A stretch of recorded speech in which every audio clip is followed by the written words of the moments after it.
yang ada di rumah? Apa kabar pada pagi hari ini? Semoga kita semua dalam keadaan sehat. Pada pagi hari ini kita akan masuk ke pelajaran yang berikutnya, yaitu dalam tema yang sama, yaitu tema ke-8 Bumiku. Dan hari ini kita akan belajar materi gerhana matahari. Oke, anak bisa di rumah, mudah-mudahan dengan video ini anak bisa di rumah lebih memahami apa itu yang dimaksud dengan gerhana matahari dan proses-proses yang terjadi atau proses terjadinya gerhana matahari. Hari ini adalah mengenai gerhana matahari. Tetapi sebelum kita belajar mengenai gerhana matahari, Mister berharap dengan materi ini anak-anak Mister di rumah boleh mengenal apa itu yang dimaksud dengan gerhana. Dan yang kedua, anak Mister di rumah boleh mengerti apa itu gerhana matahari. Dan yang ketiga, anak-anak Mister di rumah boleh memahami bahkan menjelaskan jenis-jenis gerhana matahari. Perhatikan gambar di bawah ini.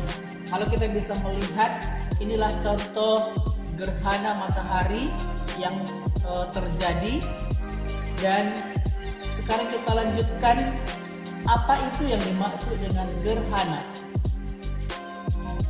Gerhana adalah fenomena astronomi yang terjadi apabila sebuah benda angkasa bergerak dalam bayangan sebuah benda angkasa lain.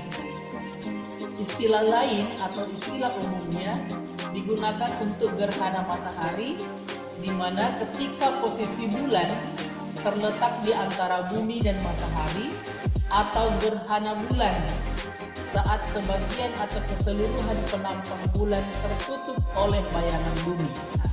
Hari ini kita akan fokus kepada gerhana matahari. Kita fokus kepada gerhana matahari. Coba anak Mister di rumah perhatikan gambar di mana ini adalah proses gerhana matahari.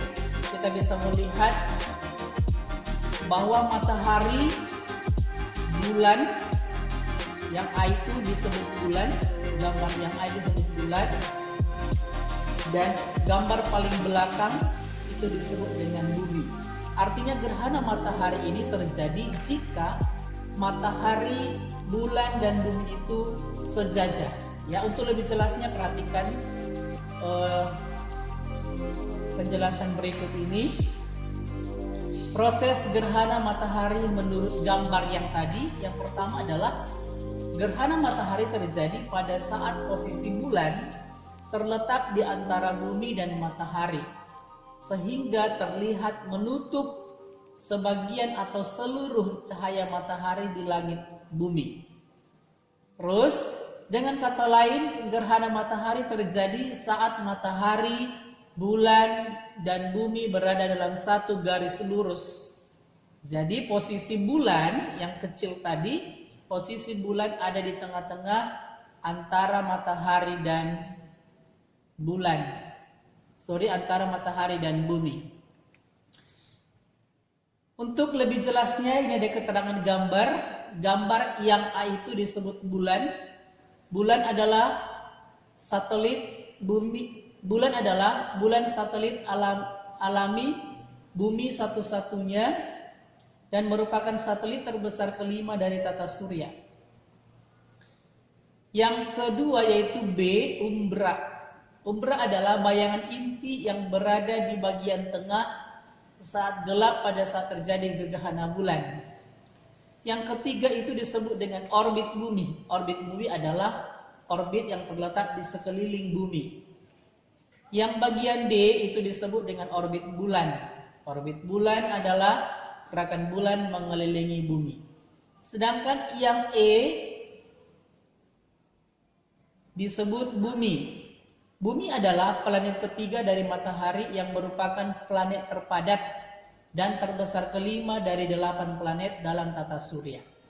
Yang terakhir adalah F.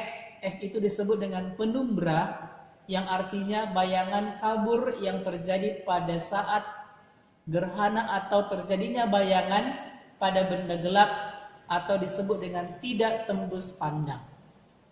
Itu dia penjelasan mengenai keterangan gambar yang ada di atas tadi. Nah, sekarang kita masuk kepada jenis-jenis gerhana matahari. Ya, gerhana matahari itu memiliki 4 jenis. Yang pertama, gerhana matahari total. Artinya, gerhana matahari total terjadi saat cahaya matahari tertutup sepenuhnya oleh bayangan bulan. Yang kedua adalah gerhana matahari parsial atau sebagian. Artinya, gerhana matahari parsial atau sebagian terjadi saat bayangan bulan cuma bisa menutupi sebagian cahaya matahari. Yang ketiga adalah gerhana matahari cincin. Gerhana matahari cincin terjadi saat piringan bulan hanya menutupi sebagian dari piringan matahari. Dan yang terakhir adalah gerhana matahari hibrida. Artinya merupakan fenomena gabungan antara gerhana matahari total dan gerhana matahari cincin. Oke, anak-anak mister di rumah, materi kita mengenai gerhana matahari sampai di sini. Dan mister berharap dengan adanya video ini, penjelasan ini, anak-anak mister di rumah lebih memahami apa itu yang dimaksud dengan gerhana matahari. Sekali lagi selamat belajar dan yakin pasti bisa dan berprestasi.